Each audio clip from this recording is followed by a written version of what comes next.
안녕하십니까. 잠 못 들겠지? 예, 무명입니다. 오늘은 꿈 얘기에 대해서 좀 해볼까 하는데, 여러분들은 꿈을 자주 꾸시나요? 저는 10번 중에 9번 정도를 꿈을 꿉니다. 그리고 9번 중에 8번 정도를 무서운 꿈을 꿉니다. 무섭다기보다는 제발 꿈이었으면 좋겠다라고 느껴지는 그런 꿈들을 많이 꿉니다. 내가 사람을 죽였다든가, 아니면 누군가 나에게 상처를 심하게 입혀서 뭐 손목이 심하게 깊게 베이거나, 아니면 뭐 벗어날 수 없는 공간에서 계속 도망치게 되는.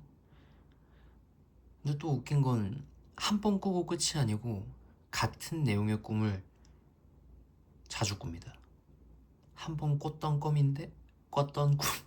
죄송합니다. 어, 꿨던 꿈인데 계속 꿉니다. 이 꿈 아는데, 나 이거 어디서 봤는데? 라고 꿈에서도 느껴질 정도로 비슷한 내용의 꿈인데도 그걸 또 꿈에서 현실이라고 믿고 제발 꿈이었으면 좋겠다라는 생각을 하고 잠에서 깹니다. 잠에서 깼는데 그거 꿈이겠지 하고 다시 잠들면 다시 이어서 그 꿈을 꿉니다. 굉장히 또렷하고 선명하게 꿉니다. 그래서 일어나면은 메모장에, 이제 기억에 남는 꿈들은 메모장에 적어놓고 가끔 보는데, 잠결에 적은 거라 오타도 많고 내가 뭔 소리를 하고 있는 건지도 잘 모르겠고.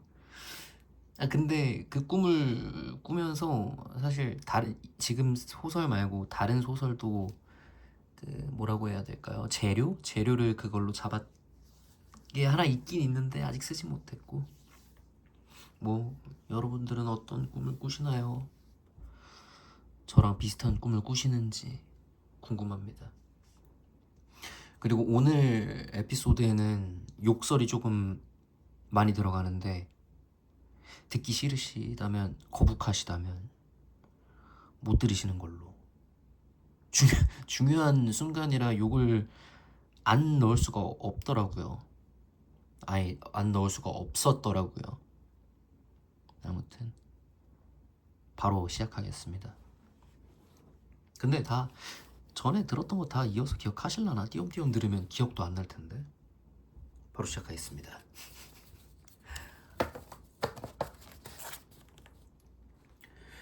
약 4주 전, 세롬이 마틴건의 병실에 들어왔을 때 항상 주머니에 챙겨 다니던 자신의 휴대전화와 연결된 작은 도청기를 건의 왼손 붕대 사이에 끼워 넣어둔 것이었다. 검은색 물체가 도청기라는 걸 알아챈 성화는 희성에게 다가가 손에 들고 있는 도청기를 낚아챘다. 엄지와 검지로 도청기를 으스러뜨린 성화의 눈썹은 연신 움찔거렸고, 힘을 잔뜩 준 어금니 때문에 한쪽 입꼬리는 올라가 웃는 것도 우는 것도 아닌 잔뜩 일그러진 얼굴이 되었다. 희성은 크게 당황해 도청기를 들고 있던 손만 쳐다보고 있었다. 아름다운 아가씨께서 기어이 불꽃으로 뛰어드시는군. 성아는 세롬의 눈빛을 떠올리곤 으스러뜨린 도청기를 바닥에 털어버리고 발로 짓밟았다. 희성 역시 세롬의 눈빛을 떠올렸고 말없이 성아를 쳐다보았다. 어떻게 하시겠습니까? 뭘 어떻게, 혼자 뭘 할 수 있겠어. 어차피 죽은 자기 오빠 만나러 곧 올 텐데 나가서 대충 정신병원이나 섬 같은 외딴 곳에 처박아놔. 알겠습니다. 희성은 곧장 병실을 나가 복도 끝 엘리베이터를 향해 빠르게 걸어갔다. 1층으로 내려온 희성은 1층 내부를 빠르게 훑었지만 세롬이 보이지 않자 무작정 병원 밖으로 뛰어나갔다. 한참을 뛰어다니던 희성은 찾기를 포기하고 다시 병원 안으로 들어와 성화의 병실이 있는 19층으로 향했다. 엘리베이터에서 내린 희성은 아까 전 마틴 건의 가족에게 연락을 하라는 부탁을 받은 간호사에게 다가갔다. 혹시 마틴 세롬 씨의 연락 따로 없었습니까? 방금 전화 왔는데요. 뭐라고 하던가요? 오고 있다고 합니까? 아니요. 상황이 좋지 않아서 못 온다고. 시신 확인은 됐으니 발산역에 있는 장례식장으로 옮겨달라고. 추가 비용이 얼마나 되든 상관없으니까 잘 부탁한다고 하던데요. 가족들 연락처 좀 알려주시죠. 여기요. 희성은 간호사의 대답이 끝나기도 전 간호사가 조심스럽게 건네는 연락처가 적힌 종이를 낚아채고 발걸음을 빠르게 옮겨 병원 밖으로 나왔다. 무작정 밖으로 나온 희성은 허둥지둥 아무 택시나 골라서 발산역 인근 장례식장으로 향했다. 희성은 택시 안에서 간호사에게 건네받은 연락처가 적힌 종이를 확인했다. 가족 관계와 전화번호가 적혀 있어야 하지만 세롬과의 관계만 적혀 있었고 연락처 목록도 세롬의 번호만이 쓰여 있었다.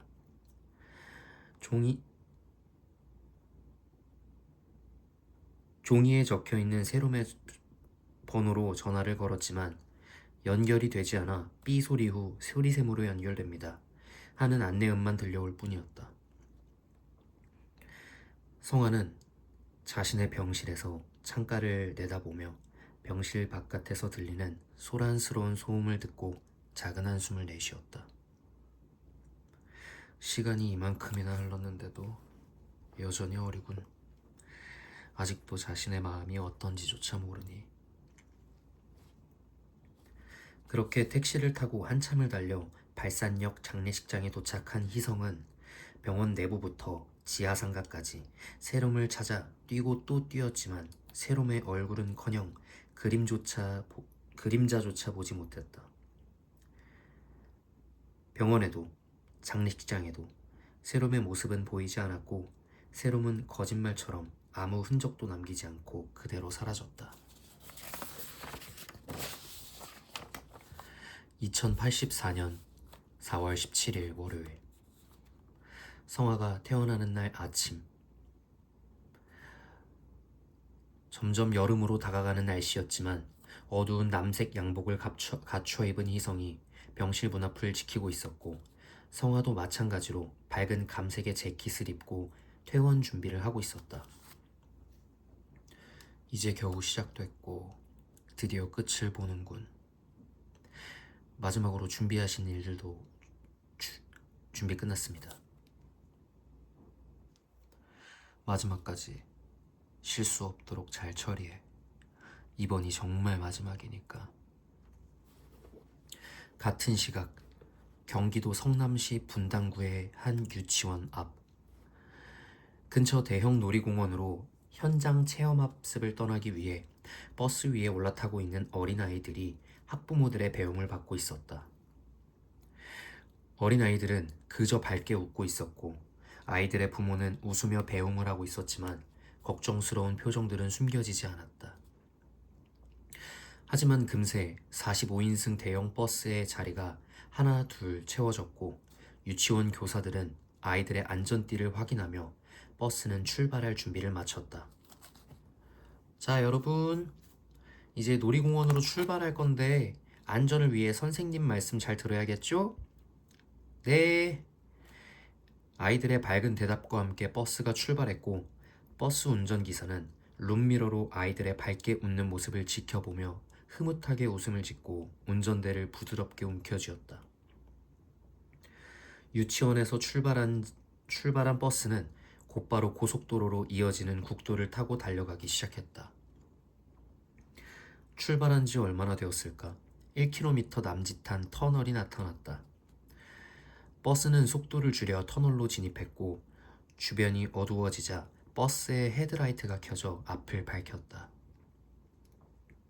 평일 오전 출근 시간 막히는 차들 때문에 빠르게 속도를 내진 않았지만 터널 입구에서 속도를 줄인 버스에 불만이 있는 듯한 뒷차가 신경질적으로 경적을 울리기 시작했다.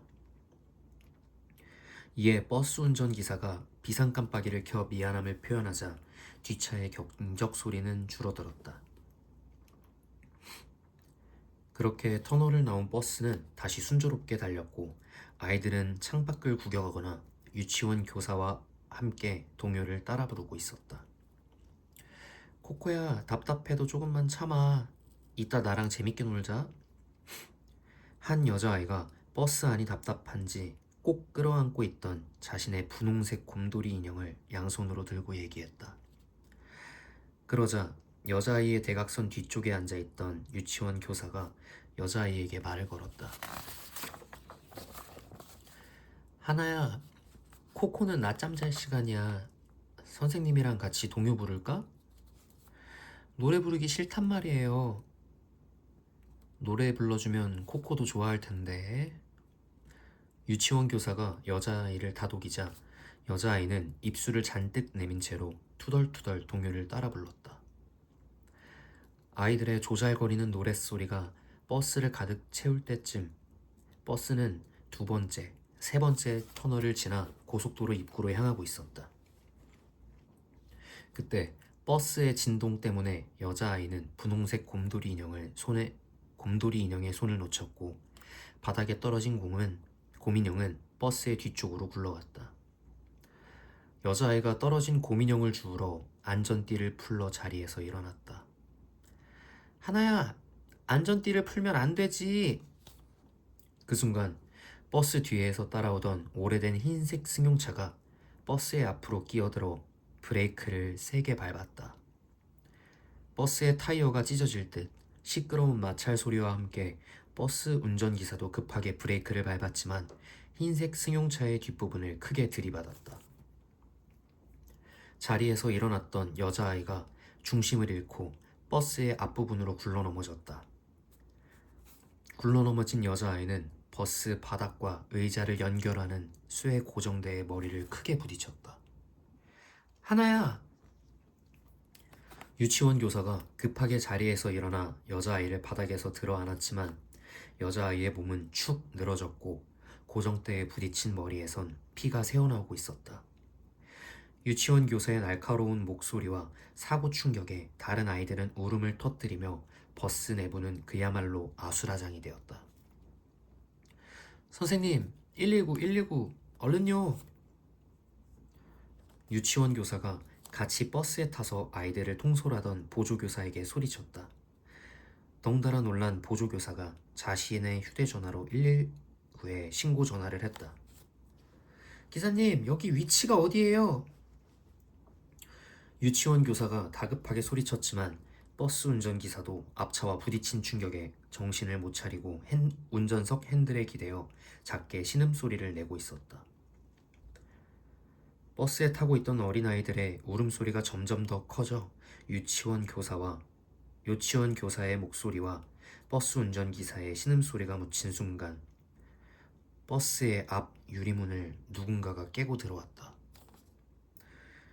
이런 씨발 애새끼들 태우고 운전을 어떻게 하는 거야 진짜. 유치원 버스면 운전을 족같이 해도 된다는 거야? 주먹으로 유치원 버스의 앞문을 깨고 들어온 사내는 오래된 흰색 승용차에 탑승하고 있던 운전자였다.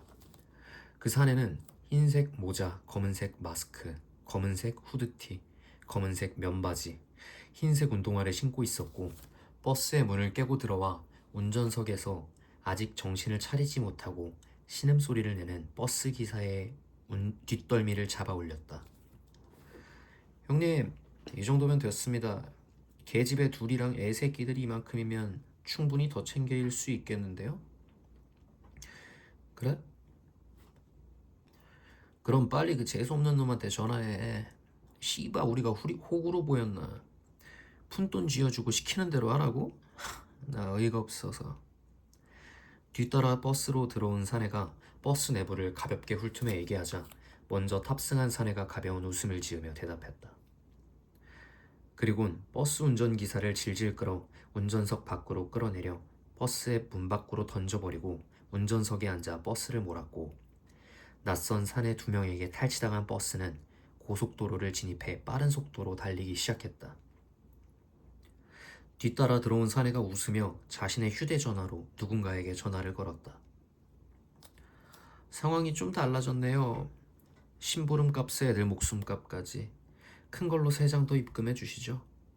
저희도 목숨 걸고 하는 짓인데 그 정도는 받아야 하지 않겠습니까? 목숨 걸고 하는 무거운 일인데 그렇게 가볍게 행동하셔도 되겠습니까? 이런 이씨. 그딴 식으로 얘기하면 저희도 가만히 안 있습니다. 전화를 받은 상대의 차갑고 차분한 말투에 흥분한 사내는 고속도로를 달리고 있는 버스의 뒤쪽으로 천천히 걸어가 주머니에 있던 작은 맥가이버 칼을 꺼내들고 머리에 피 흘리는 여자아이를 안고 있는 유치원 교사와 자리에 앉아 버스 바닥만 바라보는 보조교사의 얼굴을 찬찬히 훑었다. 지금 보니까 어린애 하나가 크게 다쳤네요, 이거. 이거 아무도 다치게 하면 안 된다고 하셨는데 어쩌죠? 야, 대충 끊어. 어차피 급한 사람이 숙이고 들어오게 돼 있어. 우린 그냥 시간이다 때우다가 돈 받고 뜨면 그만이야. 뭐 그렇게 됐네요. 알아서 잘 판단하시고 입금 기다리겠습니다. 운전석에 앉아 버스를 몰던 사내가 소리치자 겁에 질린 아이들이 소리내어 울기 시작했다. 일방적으로 할 말만 하고 전화를 끊은 사내는 운전석에 있는 사내의 눈치를 보다가 겁에 질려 울고 있는 아이들의 얼굴을 쳐다보곤 고개를 아래로 내리깔고 바닥만 바라보는 보조교사의 앞으로 걸어갔다. 무서워하지 마. 우린 그냥 자영업자 같은 사람들이야. 돈 받고 물건 팔고, 돈 받고 대신해주고, 돈 받고 해결해주는, 응? 알겠지? 사내는 보조교사가 앉아있는 의자에 파란 쪽을 걸치고 다른 손에 들고 있던 작은 칼을 보조교사의 얼굴로 들이밀었다. 보조교사는 여전히 아무 반응 없이 바닥을 바라보며 휴대전화를 꽉 쥐고 있었다. 검은색 고급 승용차를 타고 청와대를 향하던 차 안에서 일방적으로 끊어진 전화의 수화기 너머로 희성이 작은 한숨을 내쉬고 뒷좌석에 같이 타고 있는 성하를 바라보았다. 죄송합니다. 이런 식으로 가볍게 나올 줄은. 꼭 모자란 놈들이 결국 일을 치르지. 여자아이가 하나 다쳤다고 하는데 바로 진압 들어가겠습니다. 아무도 다치지 않게 하는 게 조건이었을 텐데 그깟 돈이 뭐라고 목숨이랑 저울질을 하는 지원. 둘 다 최대한 고통스럽게 만들어서 보내버려. 뒷좌석에서 창문을 바라보던 성화는 미간을 찌푸리고 작은 한숨을 내쉬며 얘기했다. 성화의 눈치를 보던 희성은 곧바로 휴대전화를 들어 한 손으로 가볍게 문자 메시지를 전송했다. 휴대전화 진동소리와 함께 제거라는 문자 메시지를 확인한 보조교사가 허리춤에 숨겨두었던 작은 주사기를 꺼내 휴대전화와 겹쳐들었다. 자신의 옆에서 작은 칼로 위협하던 사내가 주위를 바라보며 잠시 한눈을 판 사이 휴대전화에 덮여 가려져 있던 주사기의 뚜껑을 열어 재빠르게 사내의 왼쪽 허벅지 안쪽에 주사바늘을 박아 넣었다. 아! 이런 쌍년이! 갑작스럽게 느껴지는 고통, 허벅지의 고통에 소리를 지는 사내가 왼다리 허벅지에 박혀있는 주사기를 쳐다보며 손에 쥐고 있던 작은 칼을 보조교사에게 들어 밀었지만 몸속을 빠르게 헤집어 놓는 액체에 신경과 근육들이 말을 듣지 않는 듯 발가락부터 종아리까지의 근육들이 경직되어 경련을 일으켰고 손가락 끝부터 팔꿈치 아래의 근육들이 전기 충격에 마비된 것처럼 몸 안쪽으로 말려 들어갔다. 온몸에 힘에 빠져 손에 들고 있던 작은 칼마저 놓친 사내가 기우뚱하며 버스 바닥으로 형편없이 고꾸러졌다. 야, 무슨 일이야? 운전석에 앉아 버스를 운전하던 사내가 소리쳤지만 다른 사내의 반응이 없자 룸미러로 버스의 내부를 확인한 순간 탈취당한 버스 양옆으로 검은색 승합차 2대가 바짝 붙었다. 버스 양옆에 붙었던 승합차가 버스를 포개며 브레이크를 밟자 운전석의 사내가 당황한 듯 버스의 핸들을 좌우로 크게 흔들었지만 양옆의 검은색 승합차들은 꿈쩍도 하지 않았고 버스의 속도도 줄어들었다. 끝내 버스가 멈춰서자 2대의 승합차에서 내린 중무장한 경찰 특공대가 이미 깨져있는 버스의 앞문으로 들어와 운전석의 사내에게 총을 겨눴다. 당황한 사내가 고개를 돌려 중무장한 경찰 특공대를 향해 양손을 들어 항복 의사를 건넸지만 고개를 돌린 사이 운전석 창문을 깨고 들어온 다른 특공대원에 의해 제압되었다. 파란 하늘엔 검은색 헬기 2대가 원을 그리며 비행하고 있었고 버스로 진입한 특공대원들이 이미 쓰러져 있는 사내와 운전석에 체포된 사내를 끌어내려 다른 이송 차량에 옮기고 있었다. 금세 구급차가 도착해 버스에 탑승했던 아이들과 보조교사, 유치원 교사의 상태를 살폈고 버스에 타고 있던 어린아이들은 곧바로 인근 병원으로 옮겨져 정밀검사를 받았다. 대부분 이상 없다는 전문가의 소견을 받았지만 달리는 버스에서 넘어진 여자아이 하나는 많이 흘린 피 때문인지 머리에 그대로 전해진 큰 충격 때문인지 계속해서 의식을 찾지 못하고 있었다. 2084년 4월 17일 월요일 낮 12시 30분 청와대 춘추관. 월요일 아침부터 벌어진 유치원 버스 탈취 사건이 라이브와 뉴스, 기사들에 대서특필되어 점점 잠잠해지던 대한민국을 다시 떠들썩하게 만들었고 이번 사건의 범인 또한 순혈 한국인이라는 경찰의 보고에 국민들은 더 크게 분노했으며 머리를 크게 다쳐 의식불명 상태에 빠진 어린 여자아이 하나에 대한 걱정과 응원의 말들이 속속들이 올라오고 있었다. 이에 진성화 대통령은 퇴원하자마자 청와대로 돌아와 기자회견을 열었다. 평일 낮 이른 시간에 청와대 춘추관에서 열린 긴급 기자회견이지만 기자들이 찾아와 일찍부터 대기하고 있었다. 어수선한 분위기 속 성화가 기자회견장으로 들어와 단상에 올라서서 허리를 숙여 인사했다. 옷 매무새를 다듬은 성화는 단상 위에 올려져 있는 마이크에 대고 얘기했다. 우선 오늘 아침에 일어난 유치원 버스 탈취 사건에 대해 저 역시 큰 책임을 느끼고 있습니다. 하지만 오늘 일어난 사건에 대해 안타까워하고 분노하기에 앞서 하나 양이 하루빨리 의식을 되찾아 사랑하는 부모님의 곁으로 돌아갔으면 하는 마음이 더 큽니다. 성화가 말을 마친 후 기자들의 질문을 듣기도 전에 다시 입을 열었다. 지금의 대한민국은 너무나도 위태롭습니다. 제가 2달 전 대통령으로 임명되었을 당시 차별 없는 대한민국, 누구나 평등한 대한민국을 만들겠다고 다짐했지만 누구도 예상치 못한 사고에 휩쓸려 2달이라는 공백이 생겼습니다. 그런데 그 공백의 시간에 이런 말도 안 되는 일들이 벌어졌고 국민들은 불안에 떨고 분노하며 차별을 만들어내고 불평등을 어쩔 수 없는 일이라 여기기 시작했습니다. 기자들은 물론 성화의 주변에 있던 최측근들까지 숨죽여 성화의 말에 집중했다. 제가 다친 몸으로 병실에 누워 어떤 생각들을 했는지 아십니까? 당장이라도 뛰쳐나가 국민들의 생각을 바꿀 수만 있다면 이 몸 하나 으스러지고 없어진들 어떠하리 악마에게 영혼이라도 팔고 싶은 심정이었습니다. 하지만 지금 대한민국 국민들의 갈등은 극에 달했고 이미 벌어진 일들에 대한 책임 또한 필요한 상황입니다. 이에 저 진성화는 지금껏 유례없던 차별과 갈등의 시대에 큰 결단을 내리려고 합니다.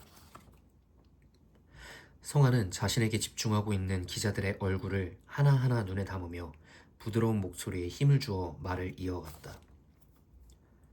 서로를 미워하고 밀어내고 깎아내리고 이제 그만 멈춥시다. 서로 얼굴 붉힐 일 없이 마주칠 일 없이 신경 쓸 일 없이 지금 이 순간부터 순혈 한국인들을 충청북도 제천시와 충주시로 잠시 이주시킬 계획이며 그곳에선 어떠한 갈등과 차별 없이 누구나 평화롭고 평등하게 지낼 수 있도록 보장할 것입니다. 성화의 말에 춘추관 내부는 숨소리도 들리지 않을 만큼 조용해졌다. 정적을 깨고 기자들의 질문 세례와 카메라 플래시 터지는 소리가 장내를 뒤덮자 성화는 다시 입을 열었다. 지금 이 순간부터 충청북도 제천시와 충주시의 행정구역을 하나로 통합하며 충청북도와 분리된 충천특별관리시로 지칭하도록 하겠습니다. 이 지역은 허가 없이 출입할 수 없을 것이며 혼혈 한국인과 외국계 한국인들의 접근을 엄격하게 금지하겠습니다.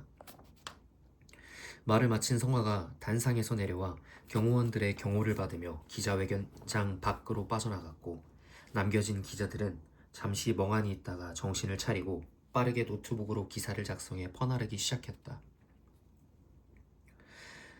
2084년 4월 24일 월요일, 진성화 대통령의 순혈 한국인 이주 계획, 일명 코리안 펜스 프로젝트가 시행된 첫날이었다. 순혈 한국인의 보호라는 명목으로 시작된 프로젝트지만 오히려 갈등을 만든다는 목소리도 있었다. 하지만 잔잔하던 불씨에 마른 장작을 넣은 것처럼 순혈 한국인들의 무차별 테러가 잠잠해질 무렵 유치원 버스 탈취 사건이 발생했고, 버스 안에 타고 있던 어린아이 하나가 머리를 크게 다쳤고, 일주일째 의식 불명 상태라는 소식에 혼혈 한국인과 외국계 한국인들은 당장 순혈 한국인들을 추방해야 한다. 어린아이마저 위험에 빠뜨리는 순혈 한국인들을 두고 볼 수 없다. 그들은 처음부터 자신들과 다른 피를 인정하지 않았다. 라는 문구들을 내세워 시위를 이어가며 순혈 한국인들을 몰아세웠다. 전국 곳곳에서 벌어지는 차별적인 시위와 순혈과 혼혈 또는 외국계 한국인들의 폭행 사건과 방화, 무력 충돌에 본능적 생존 위협을 느낀 순혈 한국인들은 자원에서 이주 계획에 동의했고, 동의한 순혈 한국인들은 빠르게 이주를 시작했다.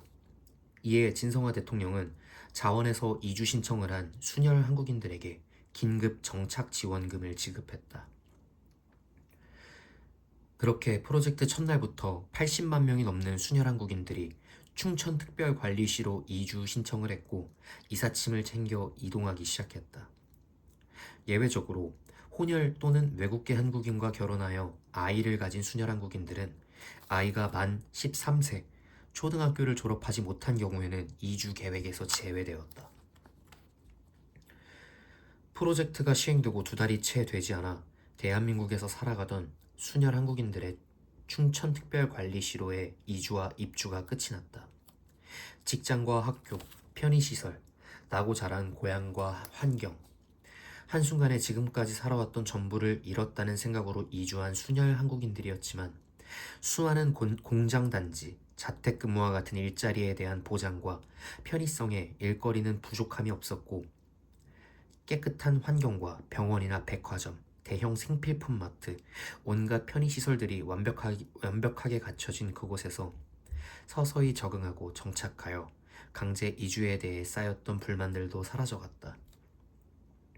그래도 곳곳에 공무원들과 사회 요직에 앉아있던 순혈 한국인들의 작은 불만들이 있었지만, 언제 어디서 자신을 향한 테러가 있을지 모른다는 불안감 때문에 다들 쉬쉬하는 분위기 속 이상하리 많지 평화로운 그곳에 점점 스며들어갔다.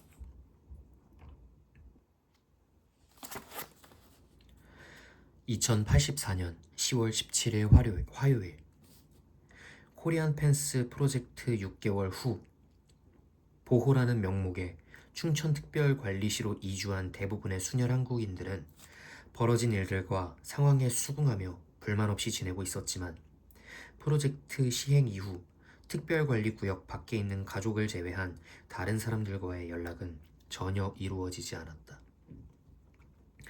다른 지역의 상황이나 구역 밖에서 일어나는 일들 또한 특별관리구역 내부로 들어오지 못했다. 그때부터 충천특별관리시 밖에서는 순혈 한국인들이 상상도 못할 일들이 벌어지고 있었다. 과거로부터 이어져 내려온 대한민국의 전부, 역사와 전통, 문화와 음식, 흘러온 시간을 지키던 한국인들의 정신 모두를 혼혈 또는 외국계 한국인들이 자신의 입맛대로 바꿔 왜곡하고 빼앗아가고 아이들에게 가르치고 지워갔다. 그렇게 순혈 한국인들은 외부와 단절된 환경이 이상하다는 생각은 했지만 대수롭지 않게 여기며 평화롭게 지냈고, 아무것도 모른 채 자신들의 뿌리를 잃어가고 있었다. 네, 오늘은 여기까지 하겠습니다. 오늘 욕도 많고 내용도 지금까지 올렸던 에피소드 중에 제일 긴데, 굉장히 지루하셨겠죠? 뭐 어떻게 듣기로 한 이상 다 들어야죠. 아유, 날씨가 계속 더워요. 39도였다가 34도로 5도 내려갔는데 오 오늘 시원한데? 라고 느끼신 분들도 많았을걸요. 내가 그렇게 느꼈거든요. 5도 내려갔는데 4도 내려갔는데 시원하다고 느낀 진짜 다들 더위 조심하시고 오늘 하루도 고생하셨고 편히 주무시길 바라겠습니다. 그럼 잠 못 들겠지?